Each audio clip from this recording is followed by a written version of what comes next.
국민 여러분, 강창희 국회의장과 국회의원 여러분, 국회의사당 광장에서 대통령 취임 선서를 한 지 9개월 만에 민의의 전당인 이곳에서 시정연설을 하게 되어 기쁘게 생각합니다.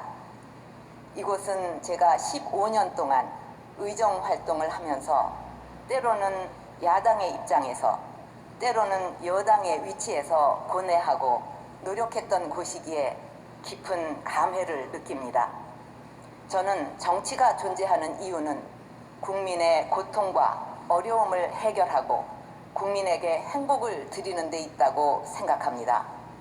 앞으로 의원 여러분과 함께 국민의 행복과 국가의 발전을 위해 모든 노력을 다해 나가겠습니다.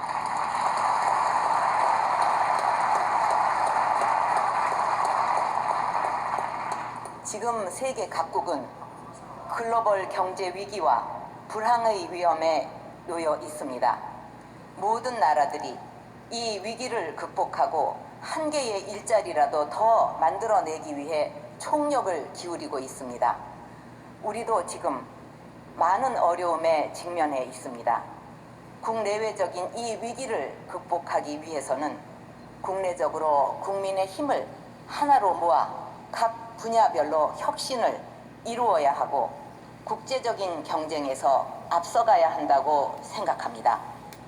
저는 대통령으로서 우리 외교력을 강화하고 세일즈 외교를 통해 투자를 유치하고 인프라 건설 등 우리 기업들의 해외 진출과 선진국들과의 제3국 공동 진출을 위한 틀을 만드는 데 주력해 왔습니다. 저는 그 길을 앞으로도 계속 확장해 나갈 것이며 그것이 지금의 우리 경제가 어려움을 극복하는 데 기여할 것이라고 믿습니다. 지금 세계는 서로 우위를 점하기 위해 보이지 않는 경쟁을 치열하게 하고 있습니다. 우리에게 주어진 시간도 많지 않습니다. 과거 어려웠던 시절에 우리 경제가 공장에서, 연구실에서, 기업에서, 시장에서, 농어촌에서 밤을 잊고 노력하셨던 분들의 땀과 해외의 사막에서, 정글에서, 탄광에서 목숨 걸고 헌신하셨던 분들의 노력을 밑거름 삼아 일어설 수 있었듯이 지금 우리도 다시 출발점에서 새롭게 시작해야 할 때입니다. 그 길에는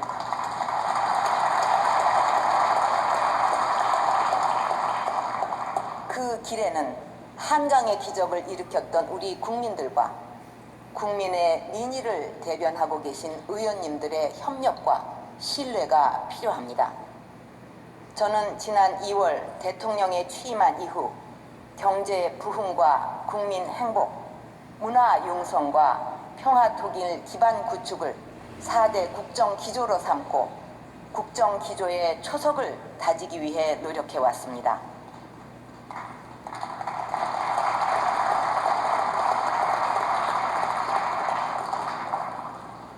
각 국정과제를 중심으로 세부 계획을 발표하고 이를 이행하기 위한 법안도 마련하였습니다.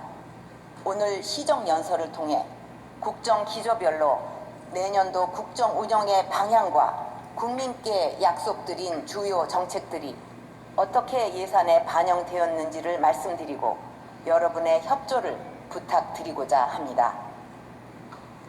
존경하는 국민 여러분, 의원 여러분, 저는 우리 경제의 근본 체질을 바꿔서 경제 부흥을 이루고 국민의 삶의 질을 높여 모든 국민이 행복한 대한민국을 만들고자 하는 꿈을 갖고 있습니다. 돌이켜보면 새 정부 출범 당시 우리 경제는 세계 경제 위기의 여파로 7분기 연속 0%대 저성장이 지속되었습니다. 정부는 경제 활성화의 불씨를 살려내기 위해 출범 직후 17조 3천억 원 규모의 추경을 편성하고 특단의 부동산 대책을 추진했습니다. 이후 세 차례에 걸친 투자 활성화 대책과 중소, 중견기업 수출 지원 강화 등 경기 회복을 적극 뒷받침해온 결과 우리 경제에 희망이 보이기 시작했습니다. 최근 경제 성장률이 2분기 연속 1%대로 올라가고 취업자 수는 3달 연속 40만 명 이상 늘었습니다. 지난 10월 수출액은 사상 처음으로 월 500억 불을 넘어섰습니다. 그러나 이제 겨우 불씨를 살렸을 뿐입니다. 이 모멘텀을 살려가는 것이 매우 중요합니다. 이런 경기 회복의 움직임이 경제 전반으로 확산되고 국민이 피부로 체감할 수 있도록 경제 활성화와 일자리 창출, 민생 안정을 더욱 강력하게 추진해 나가야 합니다.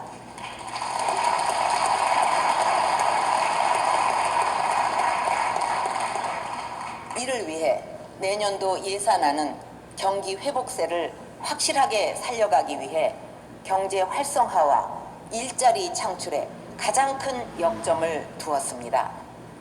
중소기업과 소상공인 지원, 농어촌 소득 향상, 수출 역량 강화를 위한 지원을 대폭 늘리고 벤처, 창업 생태계 조성과 고부가가치 서비스 산업 육성 등 미래의 먹을거리 창출을 위한 투자를 확대하였습니다.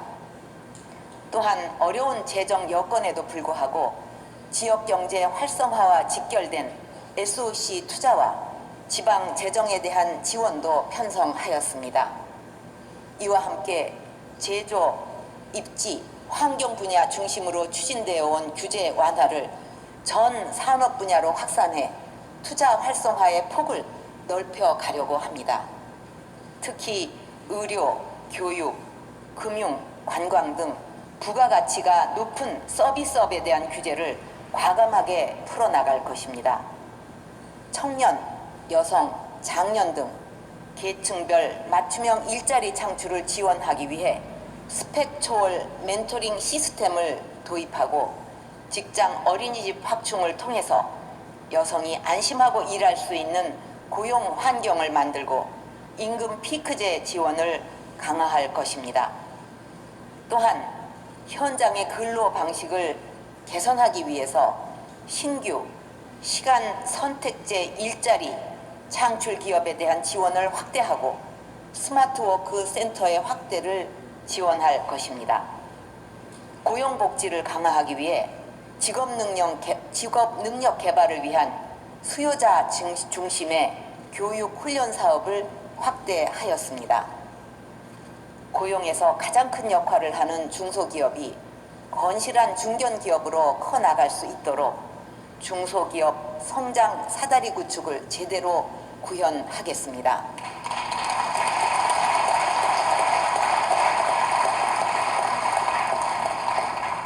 정부는 선진국 추격형 발전 전략을 선도형으로 전환하는 새로운 경제 패러다임으로 창조 경제를 추진하고 있습니다. 저는 이번 유럽 순방에서 영국과 프랑스 등 EU 국가들이 창조 경제를 실현해서 엄청난 부가가치와 일자리를 만들어내는 것을 보고 지금 우리 경제가 가고자 하는 창조 경제의 방향에 확신을 가졌습니다.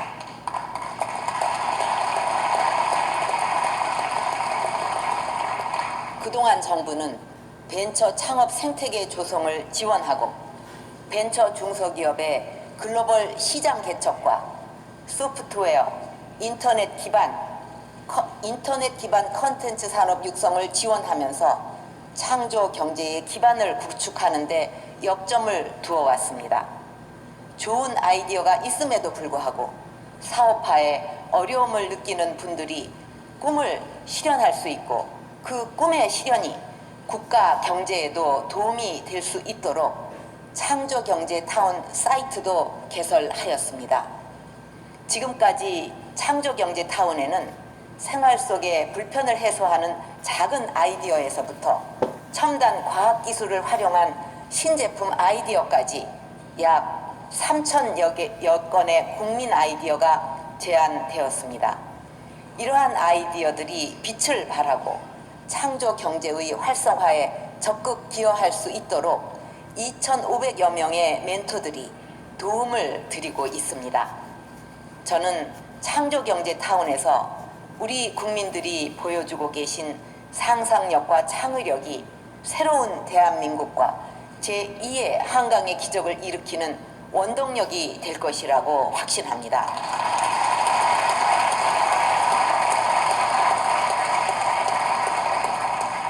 앞으로 창조경제의 핵심인 업종 간 융복합을 저해하는 규제를 과감하게 철폐하고 보건과 문화, 의료, 환경, 해양, 농식품 산업 등 다양한 분야에서 좋은 아이디어가 사업화로 연결될 수 있도록 자금과 기술 지원을 대폭 확대해 나갈 것입니다. 이런 국민들의 새로운 아이디어와 기술이 국가의 성장 동력으로 연결될 수 있도록 창조경제 관련 사업 예산으로 금년보다 12%가 증가한 6조 5천억 원을 투입할 예정입니다. 국민의 의지와 상상력, 기술력에 이 예산이 투입될 수 있도록 의원 여러분께서 적극 도와주시기를 부탁드립니다.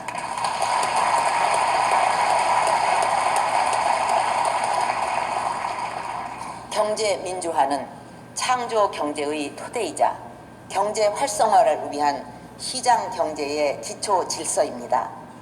그동안 국회의 협력으로 하도급 업체, 가맹점주 등 경제적 약자의 권리를 보호하고 기업 집단의 부당 내부거래 규제를 강화하는 등 경제민주화 관련 법안들이 입법화되었습니다.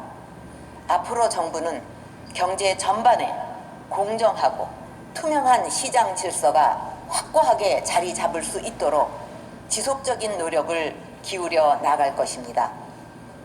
경제 활성화와 일자리 창출은 국회와 정부, 여야가 따로 있을 수 없습니다. 다 함께 힘을 모아야 합니다.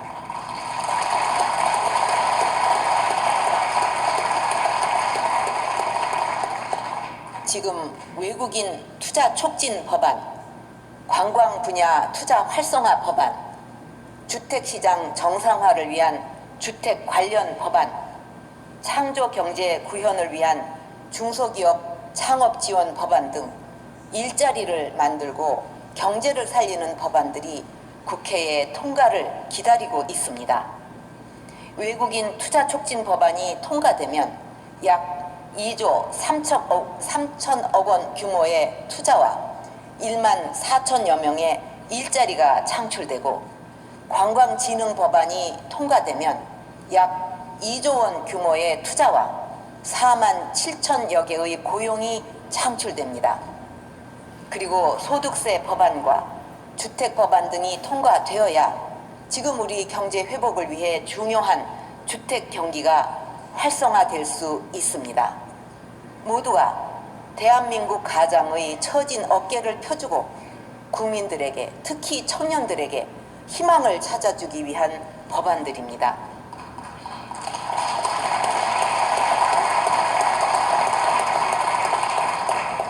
이런 법안들이 제때 통과되지 못한다면 회복 기미를 보이고 있는 우리 경제가 다시 침체의 늪에 빠지게 될 수도 있을 것입니다. 이번 정기국회에서 이들 법안들이 꼭 통과될 수 있도록 협조해 주실 것을 간곡히 부탁드립니다.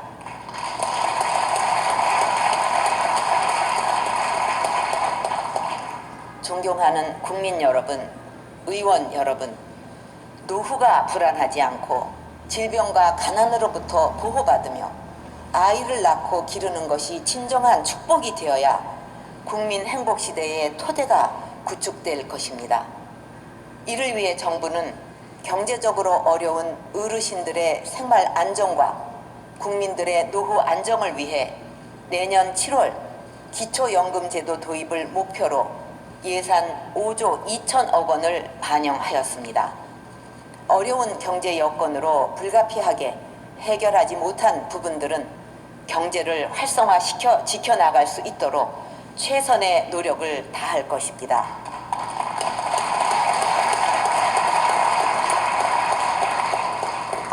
정부는 복지 패러다임을 국민 개개인에게 필요한 시기에 필요한 지원을 제공하는 생애 주기별 맞춤형으로 전환하고 있습니다. 이를 위해 국민기초생활보장 법안을 국회에 제출했습니다. 이렇게 국민의 삶을 개선하기 위해 정부는 내년도 복지 예산을 확대 편성하였습니다. 앞으로 부정수급 등 복지 누수를 철저히 방지하고 서비스 기관간 칸막이를 없애 편리하게 서비스를 이용할 수 있는 시스템을 구축해 나가겠습니다. 국민 행복을 위해서는 교육 역시 매우 중요합니다. 교육은 국가의 백년지 대계를 내다볼 수 있도록 설계되어야 하고 모든 학생이 자신의 잠재력을 마음껏 발휘하여 창의적 인재로 성장할 수 있어야 합니다. 그럴 때 궁극적으로 국가의 경쟁력도 높아질 수 있습니다. 이를 위해 정부는 자신의 꿈과 끼를 키워나갈 수 있도록 중학교 단계에서 자유학기제를 시범 도입하였고 자율교과과정 확대와 예체능 교육 및 진로 직업교육 강화 등 초, 중등 교육과정을 개선해 나가고 있습니다. 내년부터 학교 내 돌봄 서비스를 대폭 강화하고 사교육비와 대학 학자금 부담을 덜어드리며 지방대학의 육성에도 힘쓸 것입니다. 이를 위해 예산과 함께 취업 후 학자금 상환 특별법, 지방대학 육성에 관한 특별법 등 관련 법안이 지금 국회에 제출되어 있습니다. 이 법안들 역시 학생들을 위해 이번에 반드시 통과되어야 합니다. 의원 여러분의 적극적인 협조를 부탁드립니다.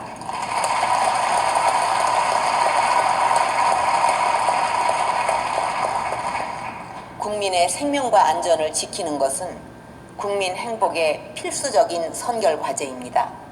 정부는 지난 9개월간 우리나라의 우수한 IT 기술을 재난안전관리 분야에 접목을 하는 등 안전한 대한민국을 만드는 데 최선을 다해왔습니다.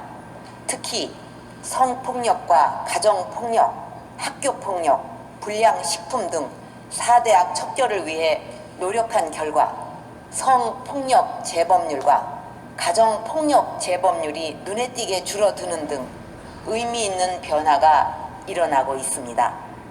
내년에도 국민의 안전한 삶을 위해 4대학 근절 관련 예산을 올해보다 6.6% 늘렸고 재난재해 및 생활안전 예산을 3조 원 수준으로 편성하였습니다.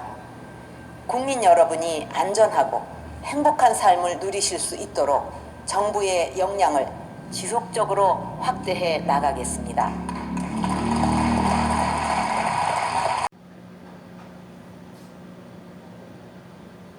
국민 여러분, 의원 여러분, 저는 5,000년 역사를 가지고 있는 우리 문화유산은 돈으로 환산할 수 없는 엄청난 가치가 있다고 생각합니다. 저는 앞으로 우리 문화를 더욱 빛나게 하고 세계에 널리 알려서 우리의 자긍심을 높이고 세계 속에서 인정받게 하는 데 앞장설 것입니다. 문화의 가치가 사회 곳곳에 스며들도록 해서 문화로 더 행복한 나라를 만들 것입니다. 이에 따라 대통령 직속으로 문화융성위원회를 설치하고 내년에는 문화융성의 본격적 추진을 위해 문화재정을 정부 총 지출의 1.5%인 5조 3천억 원으로 증액하였습니다.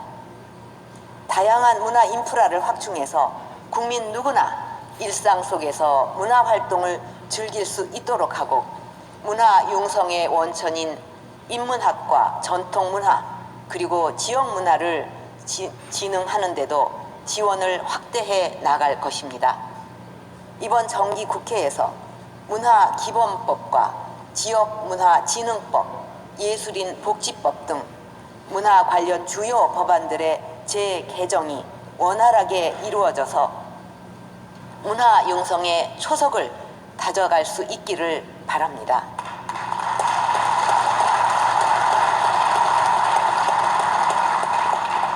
문화는 산업 측면에서 창조 경제를 가장 잘 구현할 수 있는 분야입니다. 저는 이번에 세계 문화를 주도하고 있는 유럽 현장에서 K-팝과 영화, 드라마 등 한류에 열광하는 유럽 젊은이들을 보면서 우리 문화 산업의 무한한 가능성을 확인했습니다. 5천년의 찬란한 문화유산과 국민의 창의력 그리고 ICT 기술을 접목시킨 문화 콘텐츠 산업을 적극 지원해서 국가 발전에 새로운 동력을 만들어 갈 것입니다.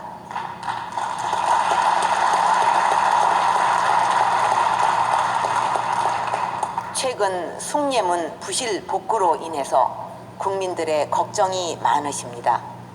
앞으로 숭례문을 포함한 문화재 관리 보수의 전반적인 문제점을 엄중하게 조사하고 문화재 관리 체계를 근본적으로 개선하는 계기로 삼겠습니다.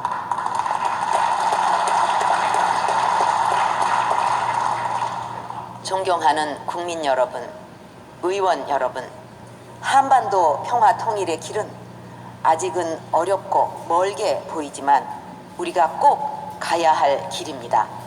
저는 반드시 임기 중에 평화 통일을 위한 기반을 구축하고 북한이 국제사회에 책임 있는 일원으로 변화할 수 있도록 모든 노력을 다해 갈 것입니다.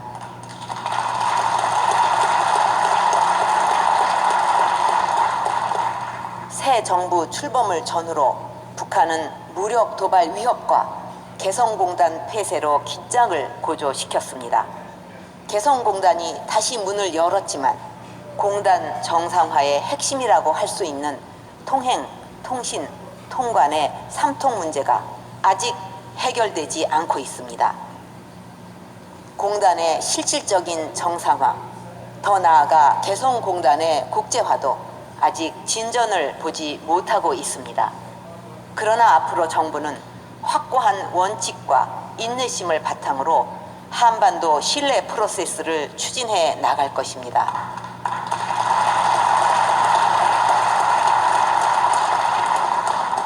그것을 통해 남북 간의 신뢰를 쌓고 올바른 관계 개선을 이루기 위한 노력을 지속해 나갈 것입니다. 앞으로 북핵 문제를 포함해서 남북한 간의 신뢰가 진전되어 가면 보다 다양한 경제 협력을 확대할 수 있을 것입니다. 저는 북한이 국제사회와의 약속을 지키고 대화와 협력으로 나오기를 바랍니다. 그러면 제가 제안한 유라시아 철도를 연결해서 부산을 출발해 북한, 러시아, 중국, 중앙아시아, 유럽을 관통하는 실크로드 익스프레스를 열어갈 수 있을 것입니다.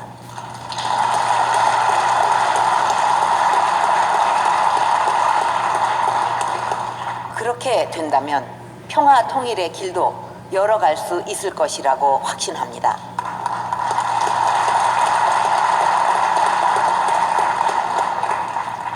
정부는 이와 같은 4대 국정 기조를 추진하는 데 중심을 두고 내년도 예산안을 편성해서 국회에 제출하였습니다. 내년도 예산안을 국회에서 심도 있게 검토해 주시고 새해 시작과 함께 경제 살리기와 민생을 위한 사업들이 차질 없이 추진될 수 있도록 제때 처리해 주실 것을 간곡히 부탁드립니다.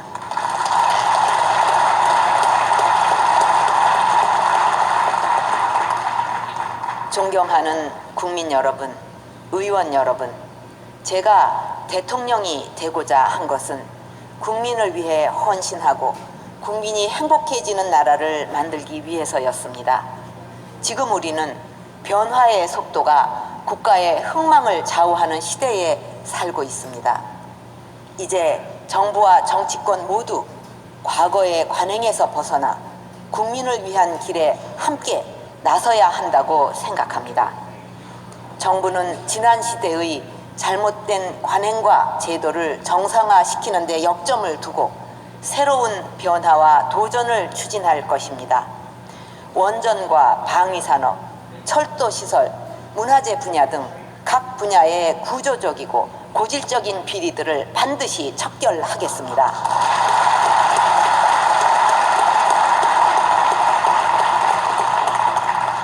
공공부문부터 솔선해서 개혁에 나서겠습니다. 이번 국정감사에서 지적된 공공기관의 방만 경영과 예산 낭비들이 반복되지 않도록 철저히 해 나가겠습니다.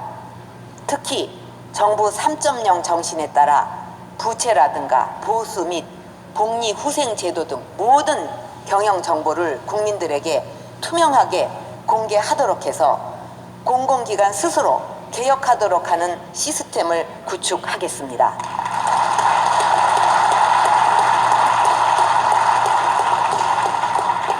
이제 정치권 모두가 과거의 틀에서 벗어나 새로운 미래를 열어가는 길에 나서 주시기 바랍니다.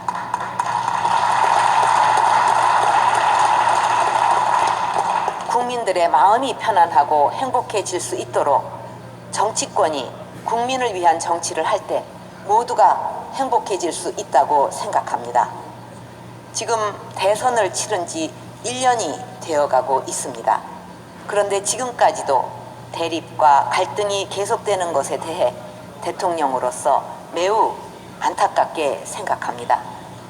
정부는 국민적 의혹이 제기된 사안들에 대해 빠른 시일 내에 국민 앞에 진상을 명확하게 밝히고 사법부의 판단이 나오는 대로 책임을 물을 일이 있다면 반드시 응분의 조치를 취할 것입니다.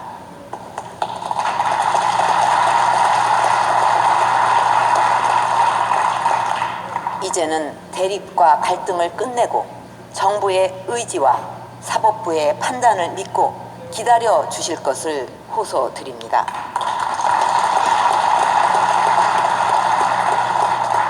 정부는 내년 지방선거를 비롯해서 앞으로 어떤 선거에서도 정치 개입에 의혹을 추호도 받는 일이 없도록 공직기강을 엄정하게 세워 나가겠습니다.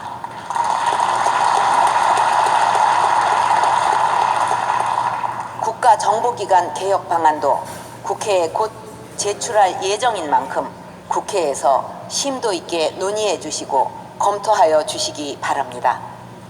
이제는 정부와 국회가 상호 견제와 균형을 이루며 생산적인 협력 관계로 나아가야 합니다. 정치의 중심은 국회입니다. 저는 국회 안에서 논의하지 못할 주제가 없다고 생각합니다. 최근 야당이 제기하고 있는 여러 문제들을 포함해서 무엇이든 국회에서 여야가 충분히 논의해서 합의점을 찾아 주신다면 저는 존중하고 받아들일 것입니다.